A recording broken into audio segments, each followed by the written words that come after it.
morning, everybody. My name is Christina Wigren, and I am here with Stilly Valley Health Connections. I would like to thank you for joining us for our February budget-friendly webinar, which is focused on reducing food waste and stretching your grocery budget. For those of you who are joining us live, please note that this class is set up in a Zoom webinar format, which means that all of our participants are muted and your videos are turned off so that we can record this presentation. If you would like to leave any questions or comments, we encourage you to do so by using either the chat or Q&A box, both which are located at the bottom of your screen. Now I will pass it over to Kelsey Baker from Sound Dietitians, who will be presenting on today's topic. Thank you again for being here, Kelsey, and thank you to those of you who have joined us for this class so far. We hope that you enjoy it and learn a lot. Thank you, Christina, and thank you, Stilly Valley Health Connections, for sponsoring this class. As she said, I'm with Sound Dietitians, and this is our budget-friendly series. Today, or this month's topic, is how to waste less at home and to save money and stretch that grocery budget by not throwing food away, or hopefully throwing less away. So let's get started. Today, we're going to talk about why food waste matters, how this can help save money, some smart shopping and label reading that we can do to hopefully throw less food away, some pantry and fridge organization tips, because this can help less things go bad and then essentially get thrown away. Also, some storage strategies to go along with that. Some creative use it up cooking techniques when you have just a little bit of ingredients left and you're not sure what to do with them. Some meal planning to minimize waste. We talk about this a lot and it fits within this topic today. And then if you have any questions, we'll go over those at the end and maybe throughout the presentation as well, depending on how many people are joining live, and maybe create a little action plan, because I always share that there's a lot that comes from these presentations. And if you pick one or two things that you learn to try to implement weekly or monthly and build on that, then that's how we can make it sustainable. So why food waste matters. About every year, $1,500 worth of food is going in the garbage. That's an average household. About 40% of all food produced in the US is wasted. So if you think about that, that's almost half. That's quite a lot. And then about 80% of this wasted food, from the food that's wasted, is coming from our homes or like within the restaurants. So how can we do better? Not just to save money on the day to day, but also because it's a huge climate issue. When food rots in landfills, it produces methane, which is a potent greenhouse gas. And I'm sure a lot of you have heard about that in the news. So what do we waste the most?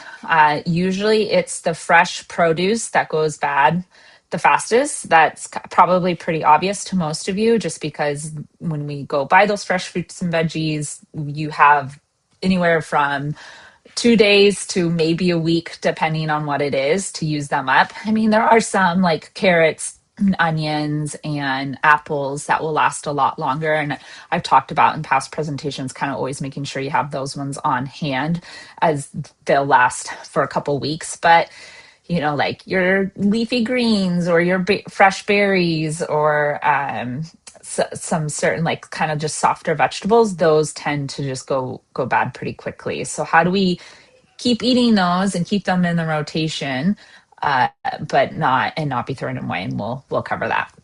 The second most wasted food is dairy, and this is typically because there's a lot of confusion about the sell by versus use by, like what those terminology means on packages, and if we really need to be throwing foods out because of this date that's listed. So we'll really try to clarify that today, just because it's confusing and there's not a lot of regulations around it, and I'll tell you more about that. The third thing is meat and poultry tends to get thrown away if we're buying it fresh and then we end up not cooking it, and then you do go to open it and you get just that rotten smell and you have to throw it out. So typical rule of thumb, and we'll cover this a little bit later too, but is if you're not going to use it within 1 to 2 days of buying it, throw it in the freezer so then you know it's okay. And then that sale by or use by date is void once you go to thaw it out 3 months later. That date obviously on there is going to be past date, but it wouldn't count. You just want to make sure you thaw it and cook it within those 24 hours of thawing it. And then grains, believe it or not, actually can go rancid because of the fat content in these. So we want to store those in like cooler, drier places, but we'll go over that in storage and then the storage part of the presentation. And then lastly, seafood is the fifth most wasted. So not to make anyone feel bad, because trust me, I end up throwing food out too, but how often, for those who have joined, do you feel like you're throwing food out? Would it be daily, weekly? Is this a concern for you at home? And if so, what item do you feel like you're throwing out the most often? And I'll just give a moment for people to share in the chat box if they feel like sharing.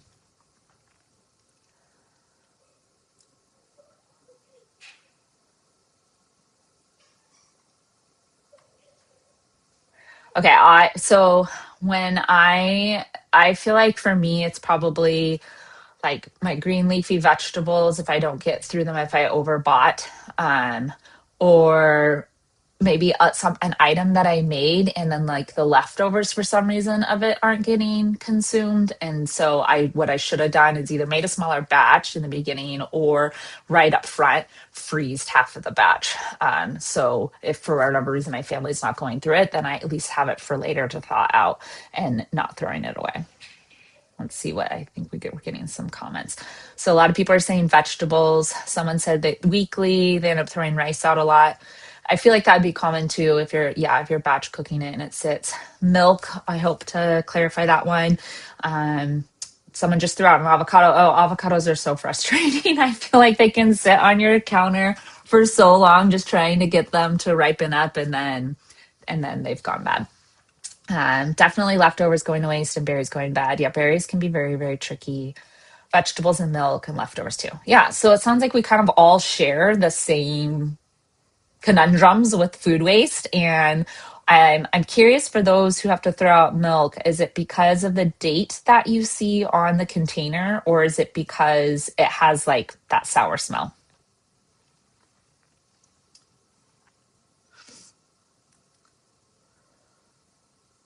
The date. Okay.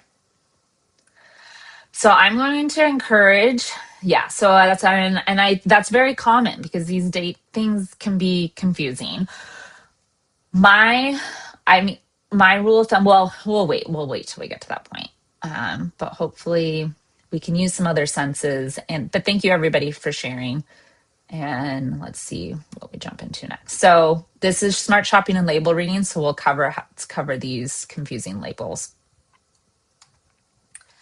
Okay, so the date labels, what do they actually mean? So you have sell by, and this is for the store's inventory. So the store wants to get it off of its shelves and into the consumer's home by this certain day because they don't want to be responsible for it anymore. But that does not mean it's bad. And it's still usually, most of the time, I'd say safe to eat 3 to 7 days after this sale by date, maybe even longer.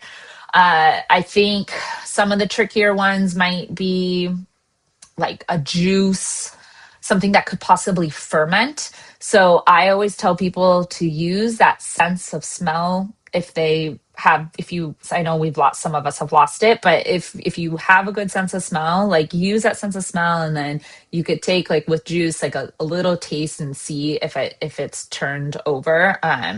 But it's not going to make you sick. Really rely on the sense of smell and see if you feel like it's a little bit sour. And the same goes for dairy and meat. I think is a very common one. You can go by visually how it looks, if the coloring of the flesh has changed, and even then it might not be bad. It's just starting to oxygenate a little bit. And so we again rely on our nose to see like, is this still okay to use? But just know this sell by is just for the store. It's telling them like, okay, I need to move this forward on the shelves so the consumers hopefully buy it first.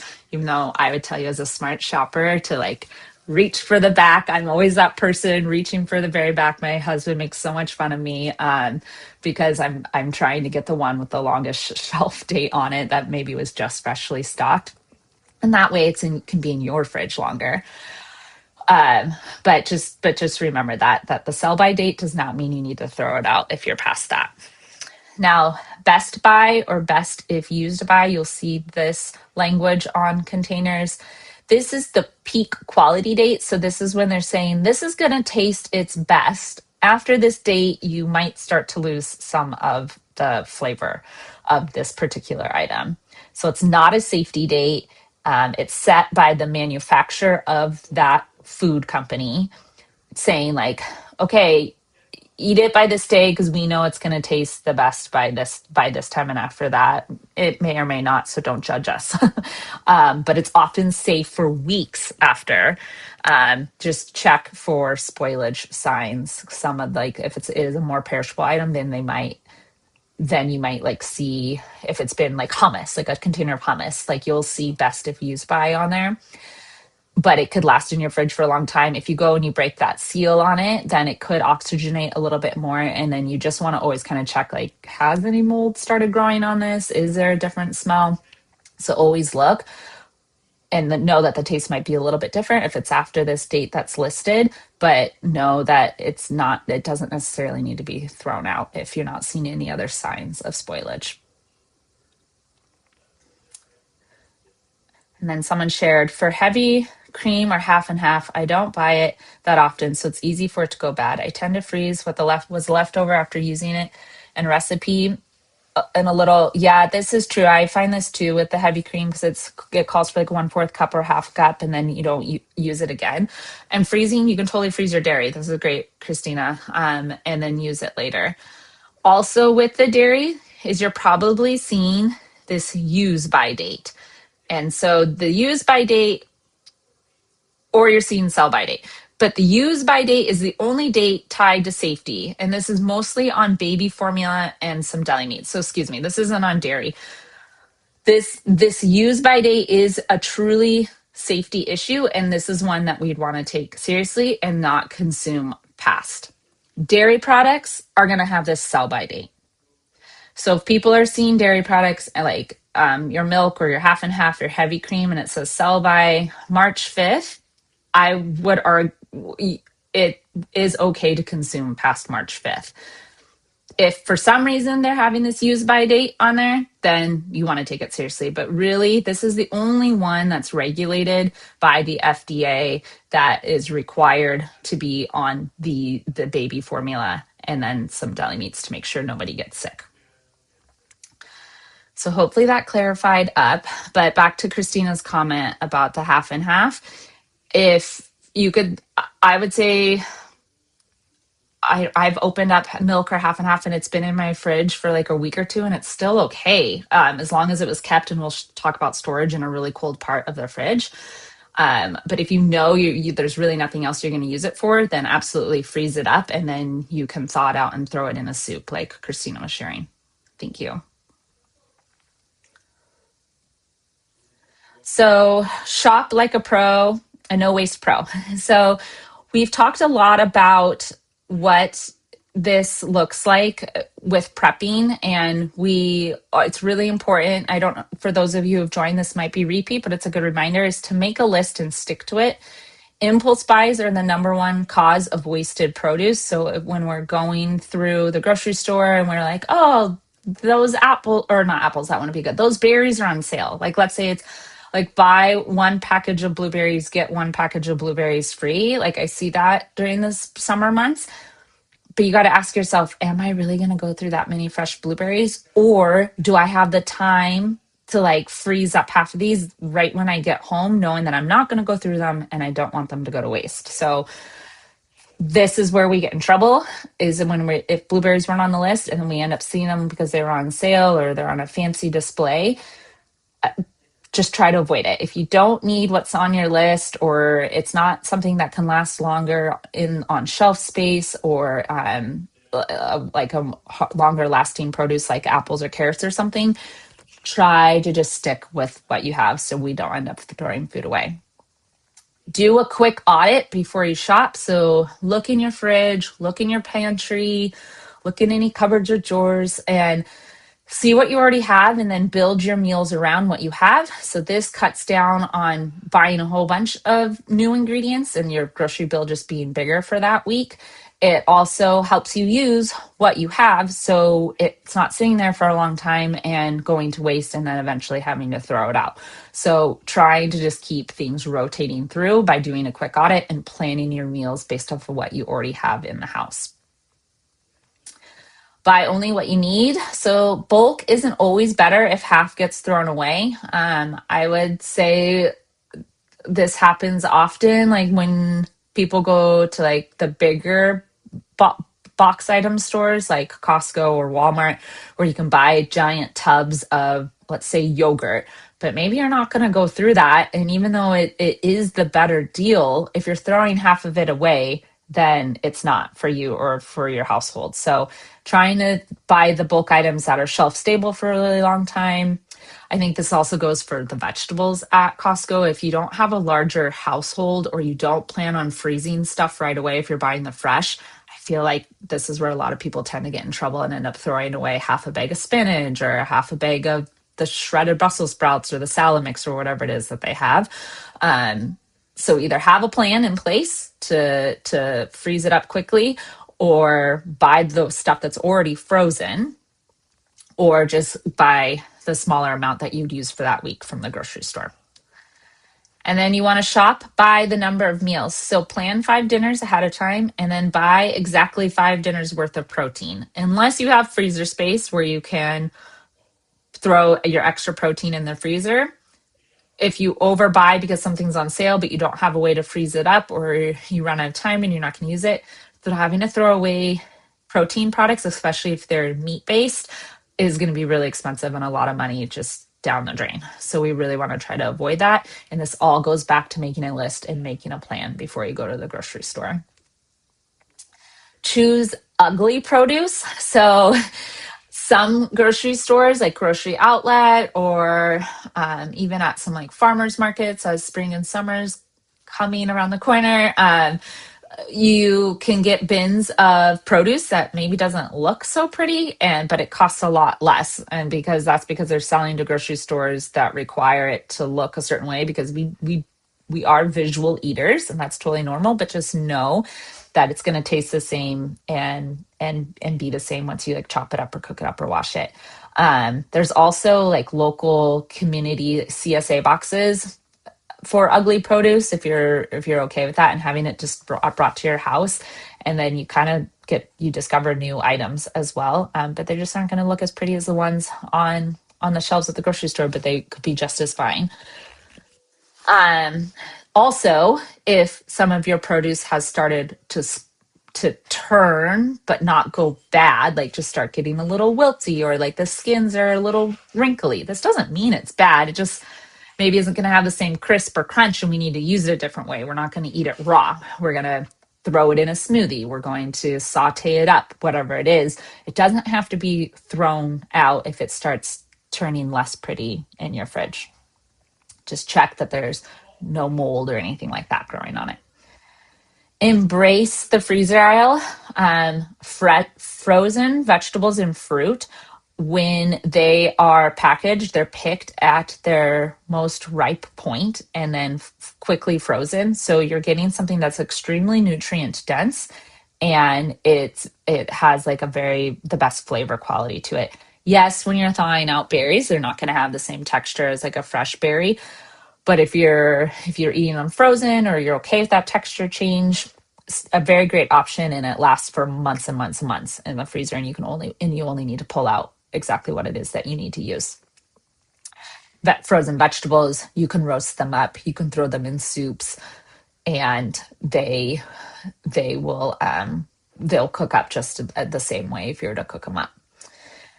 And then with like meat products, typically buying like frozen chicken breasts, it, per unit by pound, it tends to be cheaper. And again, when you thaw it out to cook whatever it is that you're cooking, yes, it might be a little bit drier, but maybe you just try a marinade. Maybe you prep it a little bit more. Maybe you cook it in a crock pot just to bring some of that moisture back, and you'll get an excellent meal from it. Comparing unit prices, this kind of goes back to the bulk bullet, that bigger package equals less packaging waste and the lower cost per ounce. But again, if that bigger item, you're not going through it all and you're just going to throw half of it away, it's not going to be the better price. But if it is something that you use a lot, then yeah, definitely compare the unit price and buy that bigger item if you know it can last for a while in your fridge, or if it's something that your household uses a lot of. And just paying attention to that cost per ounce, because typically it will be a lot less. And then use a grocery app. So apps like AnyList or Paprika Link, they link recipes to shopping lists automatically. Also, I think even when you do that in the Fred Meyer or the Safeway app, they will pull up options of stuff that you're putting within your grocery list. So there's some really fun ones out there. So if you have a smartphone, play around with it and see, and it can maybe spark some new ideas and some new inspiration.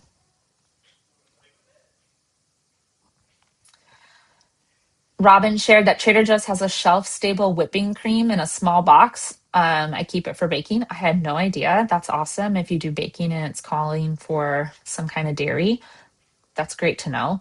And during the holiday season, she bought some shelf-stable whole milk at Costco, the Horizon Kids. Oh, I have seen this. Yes. It was a bit more expensive, but I could use it for baking over the 3 months. And I think it's in smaller containers as well, right? So when you're opening it up, you're not opening up this like gallon size thing of milk. I feel like it's in a smaller thing. So that would be really handy. Yeah, it's about a 1 cup each. And then I know some people just take low fat milk and add butter. I should probably look into that. But I think then you have two items that potentially could go to waste. So I feel like this was a really good hack that you found, Robin, and just finding that smaller container, especially during the months that you're doing a little bit more baking. It's a good tip. Okay. So let's see. I'm just checking. So now we're going into our pantry and fridge organization and how this can help with less food waste.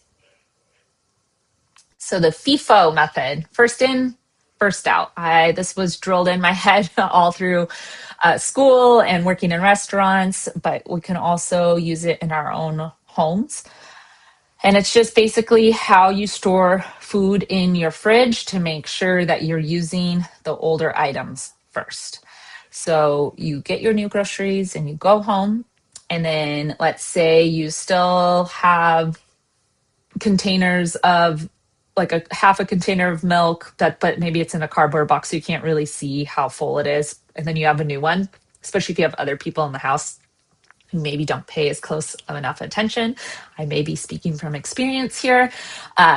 Put that new milk in the back and have that open half full one up front, easy to see, easy to grab, so it's being used and someone else isn't necessarily opening that new one. And then maybe that older one gets lost and shuffled to the back, and then 2 weeks later it's bad and you have to dump it out. So all items, your meat items, your fruits and veggies items, you want to do this first in, first out. So all those groceries they bought, if there's anything that's doubled up in your fridge, bring those fresh ones, put them in the back, and pull that older stuff to the front. And then cook from the front first, and then go looking to the back of the fridge for your newer item. Anytime you can label leftovers and just use like a piece of, I like to use painter's tape, but you can use any kind of masking tape or duct tape, anything that works for you. They even make food labels if you wanted to buy some, but just labeling it and putting a date, because sometimes it's like, when did I make this item? Especially with leftovers. Like if you made a big pot of stew, and you're wondering like, oh, is this good? Is this not? I probably let things go a little bit longer, and I just reheat things really, really hot to kill off any bacteria, especially soups and stews and stuff like that. I feel like they can last a long time in the fridge, but there are times where I've thrown stuff out because I'm like, I honestly don't remember the last when I actually made this. So, and for other people, if you don't live alone, for other people in your house, just putting what it is and when you made it can be really helpful. And then also to tell you like, oh, I made this a couple days ago. It doesn't seem like I'm going through it that fast. So maybe I should freeze it up and get it in the freezer so I don't end up throwing it out.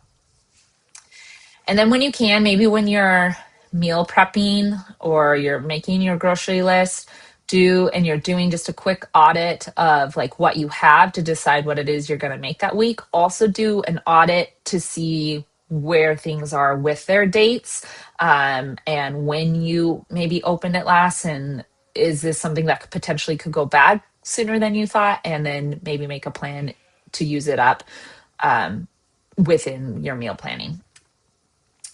And then store dry goods in a clear container so you can see what you have at a glance. So this just makes it faster for you when you're doing your kitchen audits and you're wondering what you should put on your list. So if you have, your oats and your like rice and maybe some quinoa, sometimes keeping in the bag, you don't realize that you're almost out, or maybe you have 3/4 of the bag and then you go to store and you're like, well, do I have that? Do I not? And then you end up buying another one, but you really didn't need to buy it that week because you still had more than a half a bag of it. So just if you have it in clear containers, if that's doable, then it just makes it faster and easier for you throughout in the long run to be more successful in keeping things properly stored and stocked. But you don't have to do it this way. It's just a tip. Okay. So a little bit more on storage strategies, just because there's some different things that we can do just to help with less waste and for foods to last longer within the fridge. So the way your fridge is designed, like your standard refrigerator, different. It's not the same temperature throughout, right? Because it's this big box back towards where the fan is and cold air is being blown out. It's gonna be cooler towards the back, and then when you're opening and closing, you're constantly letting warm air in. And so items that are maybe in the door, and then your door is being like left open for a minute while you're looking for something else, or you just forget to close it because you got to do something, those are now being exposed to the room temperature a lot more, and it's just a lot of temperature up and down, up and down. So certain items you don't want to store in the door. So this is kind of a little infographic and a way to think about organizing your fridge to help food last the longest. Your top shelf is going to be warmer, right? Because heat rises. So this is where you want to think of putting any leftovers, maybe like canned drinks, some juices, different drinks at the top, and then ready to eat foods. So maybe, at Trader Joe's they sell those like pre-made salads or the bowls, things that have already been prepackaged. You want to just put those on the top. The middle shelf is kind of your moderate cold temperature. This is a really good shelf for your dairy, so like your yogurt and your cheese, also your eggs and your deli meat. And again, making them as further back as possible as room allows. The bottom shelf is your coldest, and it's also the safest place to store any raw meat, because if for some reason that package were to somehow get cut open and you had it up on the top, it could drip down and then contaminate the foods below. So I always recommend putting them in containers or some kind of shallow pan or on a plate to catch it, even if you're storing it this way on the bottom shelf, because you also don't want it to drip down the side and get into the drawers of your fridge where your fruits and your vegetables are. But it's also the coldest, as these foods can go rancid more easily being exposed to warmer temperatures. So just keeping your poultry, your meat, your seafood on the bottom, the raw stuff. And then you have your crisper drawers, which control the amount of humidity allowed to that drawer. High humidity the high humidity drawer is where you want to do like your leafy greens and your herbs. But then your lower humidity is where you would do like your stone fruits, your apples, your pears, carrots, those kind of items. And so they last a little bit longer. And then in the door, this is where you can put your butter, your juice, like your condiments. But this is where I see a lot of people store their eggs and their milk. And I would recommend trying to put them in the main part of the refrigerator if possible. So I don't know what your refrigerators, how they compare to this one, but if you feel like it's just all over the place, this can give you some really clear places to try to think about where to put things. If you are someone who stored your eggs and your milk in the door, this might be like one of your action item lists is, okay, I'm going to figure out how to reorganize my fridge a little bit so my eggs can maybe fit on that middle shelf and my milk can fit on that middle shelf or maybe the top shelf of my refrigerator. And I think I saw a comment come through. Christina shared that they found the big plastic clamshells of spinach are better for me since they don't fit well in the veggie drawer. And they're on a shelf right in front, so they notice it rather than in a bag in the drawer that is forgotten about. That is so true. I too prefer the clamshell ones just because it is a visual thing, and when you see something, you're way more likely to grab it and eat it, and it's easier to like get in and out of. So I love this hack. If you are buying the spinach or any leafy greens in the bag, I would just say like roll it up and use a rubber band to really seal out the air and then put it in that high humidity drawer. And then just hopefully it's built in your habit if that's something you consume daily to just pull it out and then redo that. But I too do prefer the plastic clamshell. And they are kind of bulky to put in the shelf or to put in the drawer. Okay, let's see if I missed anything. Oh, storing, since someone said their avocados went bad. One of the biggest mistakes I see is storing avocados, bananas, and tomatoes in the fridge. They should actually live on the counter until they're ripe and then put them in the fridge. But if you're trying to have them ripen up in the fridge, a ripening process just doesn't typically occur the way it should. And then all of a sudden they go bad and you're throwing them away. So bananas, I think, is obvious, but I think avocados tend to get thrown in the fridge too soon, and as do tomatoes. But just think about when you go to the grocery store, where are you buying the fruit or the vegetable from? Are you pulling them out of the cooler? Then they should go back in the cooler. Are you pulling them from like the middle part of the produce section where they're not being cooled? Then that means they likely can live on your counter for a little bit before you transfer them to the fridge. And then hopefully that will help foods last longer. And I think I have a slide about bananas, so I'll try not to jump ahead. I tend to do that. Yes, here we go. The freezer, your best anti-waste tool. So when in doubt, freeze it out. That can be like a little motto you say in your head. Almost anything can be frozen before it goes bad. As someone shared, they freeze their half and half, and maybe like you wouldn't have thought like freezing milk, like dairy products, what? But it really can be frozen. It's just remembering when we thaw it out that we need to use it within a certain amount of time, and you're likely going to use it in a meal that's being cooked. Like you're not going to have it in that raw state again. So overripe bananas. I feel like bananas get spotty all of a sudden and you're wondering what the heck am I going to do with this? Throw it in your freezer, and it's good for smoothies, even though I know that's not being cooked up, but it actually blends up really nicely and it's okay for you to eat a more ripe banana. Or you can use it for any baked goods like banana bread, or there's this really good oatmeal breakfast cookie recipe, many variations. You could Google it. That uses bananas as the base. Pretty much any baked good that uses bananas as the base, these are going to thaw out. And yeah, they're goopy and slimy and maybe kind of different to deal with, but that really ripeness is going to give it a really nice flavor and a really nice texture for that baked product. Leafy greens. You can blanch them in 2 minutes. So let's say you do buy that huge thing at Costco and you're like, okay, I know I'm only going to use this much this week. So you put that aside. Don't wash it or anything because once you wash something, it tends to go bad a lot quicker. Just wash it before you eat it.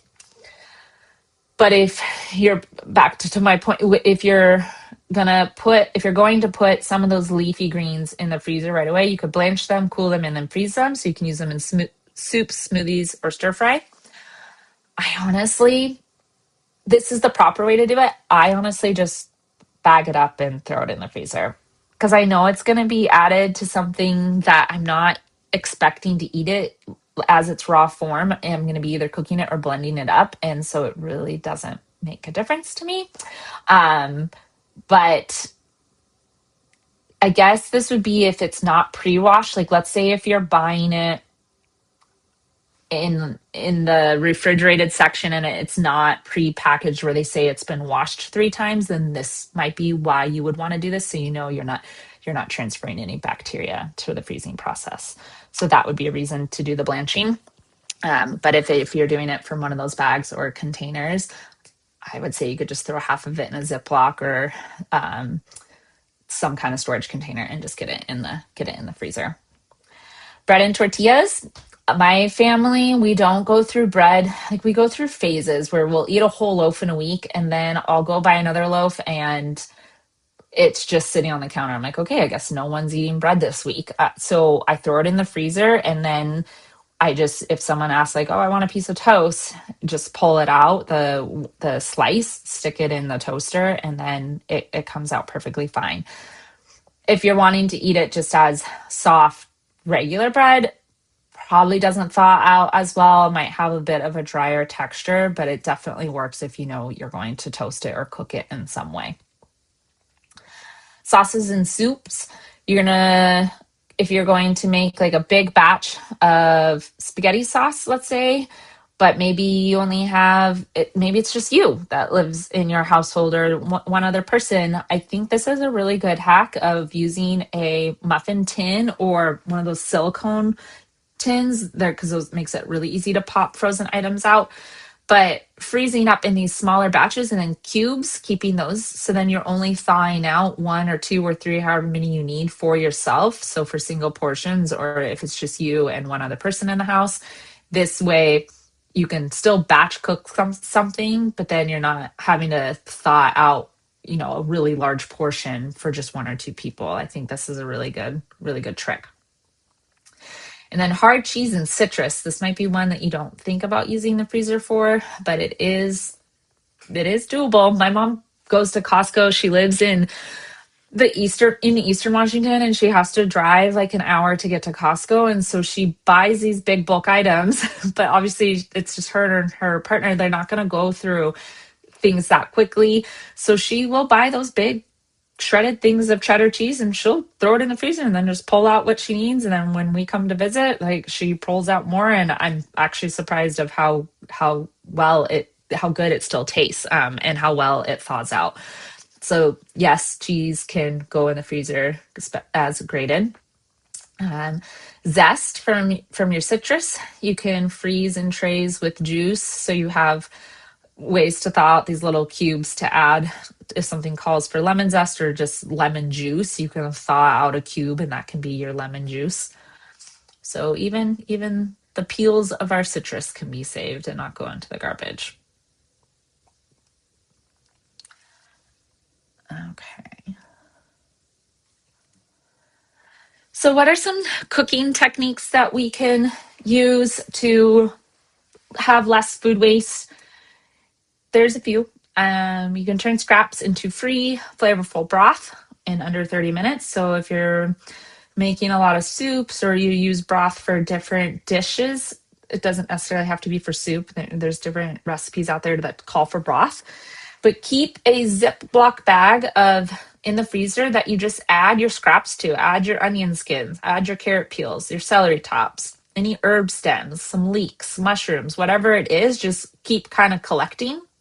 And then when your bag is full, You have about 4 cups. You add it to a pot with 8 cups of water, and then you simmer for 45 to 60 minutes. And that's just pulling the flavor out of all of those food scraps that you've been saving up.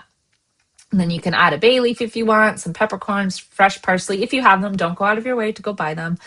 If you want to add any other seasoning, if you want your broth to have a certain flavor, you would add it at this point. And then you pour through a fine mesh strainer to collect all those different chunks that you pulled from, and then, or cheesecloth, and then you can compost the cooked scraps. Or maybe some people might have some chickens that you could give it to, or just throw in your uh, garbage. But you've used them. We've got a purpose out of it, and then you're making broth, which I feel like broth is getting pretty expensive, and you can't control how much sodium that they put in it. And this is a way that you have a lot of control over what's going in it. And then you can either use it immediately in soups to cook up. Some people who don't like quinoa or need a little bit more flavor for their brown rice, I say, well, why don't you use broth to cook them up instead of water? And it's the same ratio, and it adds just a little bit more taste to that grain item.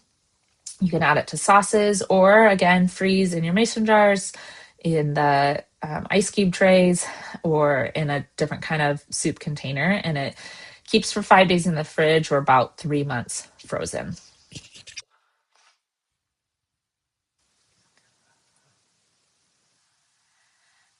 So this is a little matrix of having one ingredient and how you can use it multiple times. So that way you're not thinking like, I am eating the same thing over and over. I'm sick of it. I'm going to throw this away. It's how can we repurpose this single item so we're using it all up, but we're not getting bored and throwing the item away. So let's say you buy a roasted chicken from Winco or from Costco, and you first meal you can make up with it, maybe you just eat it as is, eat some as is that night, and then the next day you make some chicken salad sandwiches and have a couple of those in the fridge. And then maybe you could make some chicken fried rice. You could add it to some of that broth that you just made and make some chicken noodle soup. Or you could, if you have any tortilla shells, you can make some chicken tacos. So just thinking of different ways to use that single ingredient. Cooked rice. I know someone said they feel like they throw out cooked rice every so often. What are different ways we can use that cooked rice? So rice bowls, that's like where you have the base as the rice and add whatever on top. Stir fried rice with eggs and veggies. I think I demoed this recipe in a past class. Very easy to do, very versatile. Stuffed peppers or stuffed squash, very fun, maybe a little bit more labor intensive, but this is something that you can make 4 or 6 of and freeze up half of, and thaw it out, and it's a delicious different recipe, something to eat. Rice pudding as dessert. So if you want a little something sweet with a little bit more fiber, and you're trying to figure out how to use up that cooked rice, that could be something fun to try. Greens that are starting to look a little sad and wilting, throw them in a frozen smoothie, saute them in a side dish, add to some kind of egg frittata dish, or stir it in soup, because they're going to wilt down in all those dishes. So really, it doesn't matter that they're starting to lose their firmness. Overripe fruit, again, smoothies, great place.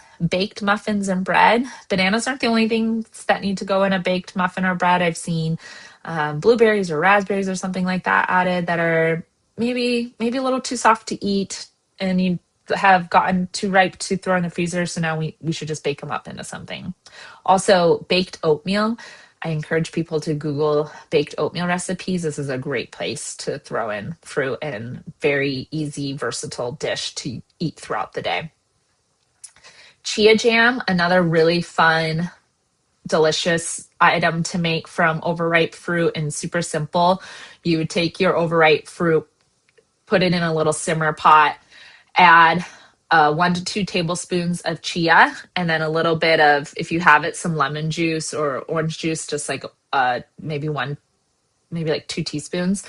And then you can add a little sweetener if you want to break down the tartness, like honey or maple syrup, and just let it cook down, and it becomes this, your chia makes it come come into this, acts like your pectin and make this like thick jammy. And then you can throw that on, smear it on sandwiches, put it on toast, put it on a little ice cream for dessert, like something that will store for longer in the fridge. And you can control how much sugar goes into it. So chia jam is also another recipe I recommend Googling. It's something fun to make. Or using them as an oatmeal topping. Again, you could make it the chia jam and then put that on top of your oatmeal, or you could just like smash up the berries that are already overripe and then stir them within the oatmeal.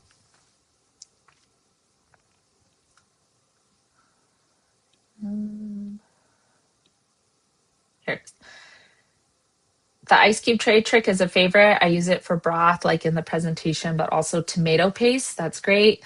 Since any hard recipes, yeah, I know. When you go to buy those cans of tomato paste and they call for 1 tablespoon or 2 tablespoons, you're like, well, what am I going to do for the rest of this little can? I find that happens a lot. So, yes, you're right. The ice cube tray would be a really good trick here. So, we're not throwing it out, and you have some for later when you go to make a recipe that calls for another tablespoon.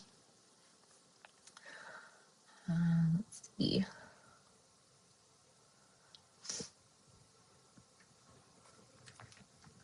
Okay, so some meal planning to minimize waste. So we already talked about the audit part. So you're checking the fridge and the freezer and the pantry before planning to see what you have. You're also moving maybe some items that are about to turn forward to remind you to use them, and maybe planning it into the recipes for that week. You're going to choose one anchor item. So this is an item that you kind of plan your other meals around. So then you're using all of that, and it just kind of helps create some continuity and just like a framework. So you could choose a protein or a grain, and then how to use it multiple ways. So in this example, in this picture and down here is the rotisserie chicken. And then we talked about all the different items that you can make with it that week. And maybe people were like, well, I don't want chicken every night for dinner. Well, remember, you have lunch too. And so some of these items could be like your lunch items, and then maybe plan one other anchor meal with a different protein, so you don't feel like you're eating chicken every single night or fish every single night or whatever it is that you're planning around. And then we already talked about that. And then you're going to batch cook your anchor items on Sunday, if that works for your household, and then wash and cut your produce so you have it ready and it's easy to grab for the week and can make mealtime quick. Some produce, though, as I said earlier, once you wash it, like I feel like berries, they go bad pretty quickly. So those I do recommend just giving a quick rinse right before you're eating them, if you're eating them in their just raw form and you're not cooking them into something. And then on day 4 or 5, you transform leftovers into a new meal. So maybe you have some different scraps, and I think I have some examples coming up here of how to do that. Here we go. So sample no waste week dinner plan. So we have this roast chicken and thighs and roasted veggies. So we batch cooked some extra chicken and then rice for the week, but you also have these veggies. And then Monday, you're going to have the chicken grain bowls with leftover rice. So you're using Sunday's chicken and some of that rice that you batch cooked. Maybe you put some fresh cut veggies on top just to make it a little different. Sheet pan salmon and frozen broccoli, because keeping some frozen veggies in the freezer at all times, this can make for a really easy meal. And now we have a different protein to kind of switch things up. And maybe you even take some of these roasted veggies, if you didn't finish them, and add them to the newly roasted broccoli. Then Wednesday, you have some black bean tacos, we've talked about how to stock your pantry in the past of shelf stable items, and black beans are a great plant-based protein to have on hand. Maybe you make up a new quick cabbage slaw, and then you add any lingering vegetables from the previous 3 days within that slaw or on the side to put in the tacos. Thursday, you have a scrappy vegetable soup. So this is where you use just kind of everything that happened throughout the week that seems like it could go together. Throw it in a pot.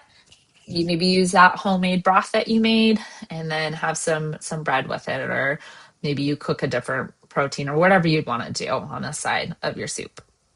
And then Friday, personal pizzas on tortillas or flatbread. So you're really cleaning out the fridge. Maybe you have some chicken left over, but there's really not enough for a family of four. But if you spread it out over some pizza with some other veggies and some cheese, now you've used up all that chicken. You are still getting some vegetables in. Maybe there's some fresh ones that we need to get through. Maybe you pull off a can of olives from the pantry, and it's something totally different. And then Saturday and Sunday you can just freestyle it or start your prepping with the batch cooking, and then restart all over again. Kind of a hamster wheel sometimes it feels like, but with a little bit of planning, a little bit of researching online or cookbooks to get inspiration, it can keep this sustainable.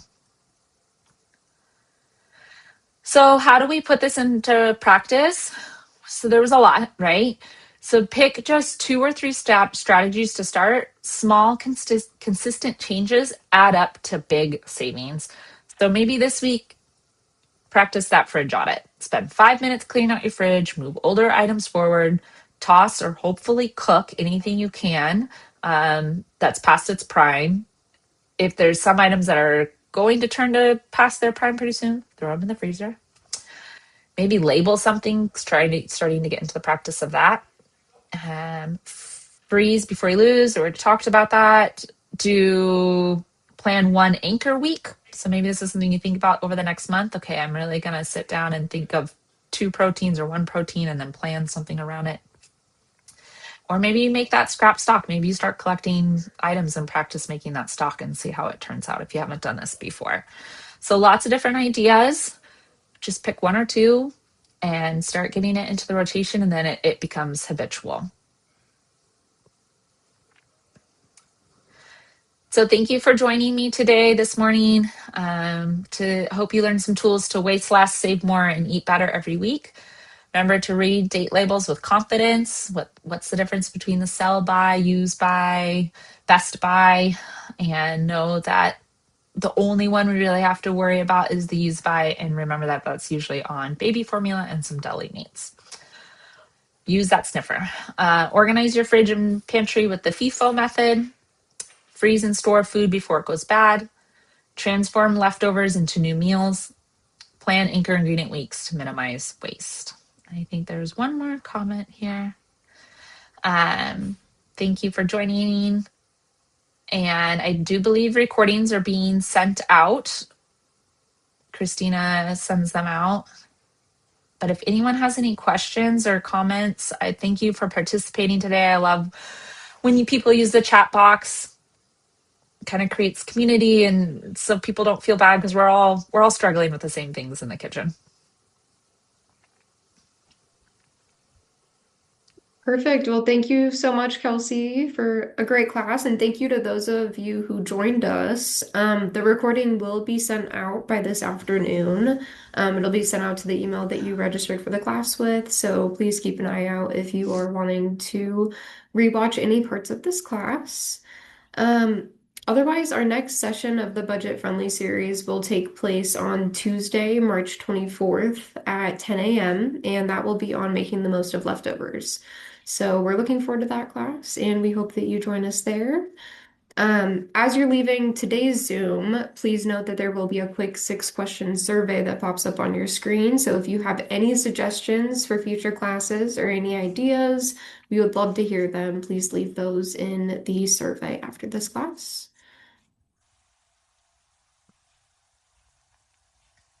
And that is all I have. I don't see any other questions. So thank you guys again, and we look forward to seeing you next month.